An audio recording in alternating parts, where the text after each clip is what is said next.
মস্কোয় রাজনৈতিক আশ্রয় নিয়েছেন সিরিয়ার সাবেক স্বৈরশাসক বাশার আল আসাদ ও তার পরিবার। এর মাধ্যমে মধ্যপ্রাচ্যের দেশ সিরিয়ায় 2 যুগের আলোচিত সমালোচিত শাসক বাশার আল আসাদের পতন হয়েছে, অবসান হলো সিরিয়ায় আসাদ পরিবারের 53 বছরের শাসনের। এই ঘটনাকে হিজবুল্লাহ ও ইরানের বিরুদ্ধে ইসরায়েলি বাহিনীর অভিযানের সরাসরি ফলাফল বলে মন্তব্য দেশটির প্রধানমন্ত্রী বেনিয়ামিন নেতানিয়াহুর। এদিকে জাতিসংঘের নিরাপত্তা পরিষদে সিরিয়ার পরিস্থিতি নিয়ে আজ জরুরি আলোচনার অনুরোধ রাশিয়ার। বিস্তারিত ইমরুল হাসানের রিপোর্টে। বছর শেষের খুশি নগদে হবে বেশি। নগদ পেমেন্টে নির্দিষ্ট ক্যাটাগরির কেনাকাটায় 300 টাকা পর্যন্ত ক্যাশব্যাক। এভাবেই বাশার আল আসাদের পতনকে উপভোগ করছে সিরিয়ার জনগণ। এর মধ্য দিয়ে টানা 24 বছরের ক্ষমতার পালাবদল হলো দেশটিতে। এর আগে তার বাবা হাফিজ আল আসাদ টানা 29 বছর সিরিয়া শাসন করেন। বাশার আল আসাদের পালানোর মধ্য দিয়ে সিরিয়ায় 53 বছরের আসাদ পরিবারের শাসনের অবসান হলো। সিরিয়ার বিদ্রোহীরা যখন দামেস্কে প্রবেশ করে সে সময় দামেস্ক বিমানবন্দর থেকে একটি ইলিউশন 75 উড়োজাহাজ আকাশে উড়াল দেয়। সিরিয়ান এয়ার 9218 ফ্লাইটটি দামেস্ক থেকে উড়াল দেয়া সবশেষ ফ্লাইট বলে জানিয়েছে স্বাধীন সংস্থা ফ্লাইট রাডার 24।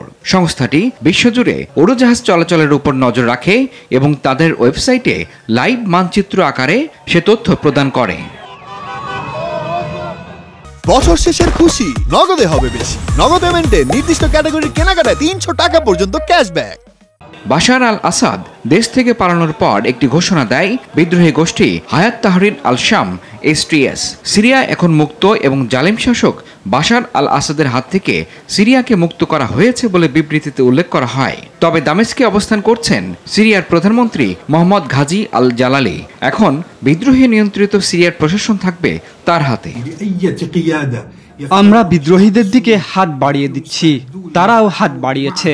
দৃঢ়ভাবে বলেছি যে তারা এই দেশের কারো ক্ষতি করবে না।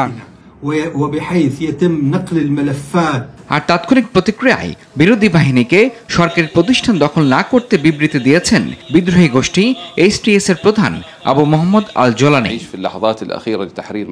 দামেস্কে অবস্থানরত সব বিরোধী বাহিনীকে সরকারি প্রতিষ্ঠান দখল করতে নিষেধ করা হয়েছে।